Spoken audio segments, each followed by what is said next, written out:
عمرك كلت شاورما او حواوشي بالدستة؟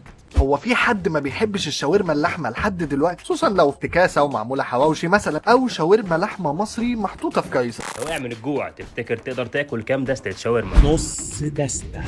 نص دستة والاختراعات والدنيا مقلوبة يعني. يا جماعه احنا جايين من اسكندريه للقاهره عشان نجرب نص دستة. ولأول مرة في مصر تكنيك التسوية دي. نص دستة متخصص في حاجتين بس، الحواوشي والشاورما بس. نص دستة مكان جامد وعامل قلق اليومين دول وعنده حاجات كتيرة واختراعات. نص دستة نزلت من الديك، يلا بينا نشوف بيقول ايه. نص دستة ونص دستة، يلا بينا نروح على الكاشير بقى.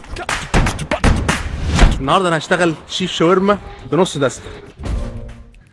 نص دستة تجربة حلوة جدا وأكل يحترم. لا حلو قوي يعني. اللي حاصل قدام حضراتكم ده أول مرة يحصل في الحواوشي. انا سعيد جدا. تجربة ظريفة، عايز تاكل حواوشي مصري بشاورما مصري حلوة وجديدة، روح هناك على النص دستة. بصراحة الحواوشي شاورما فراخ كان جامد. والاختراع الجامد قوي بقى عندهم حواوشي شاورما. الميكس غريب واول مره اشوفه وصعب ان انت توصفه. الحواوشي بالشاورما اللحمة تقريبا من أحلى الحواوشي اللي أنا أكلته في حياتي، أديله 10 من 10. في اختراع بيقلش واختراع بيظبط، ده اختراع ظابط. واظن ان نص دستة ممكن ياخد جايزة احسن شاورما فراخ مصري باكتساح من كتر ما هي حلوة.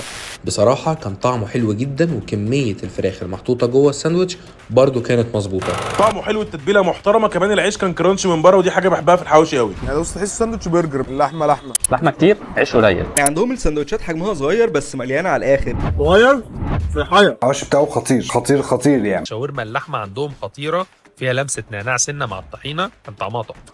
عامل شاورما حلو قوي.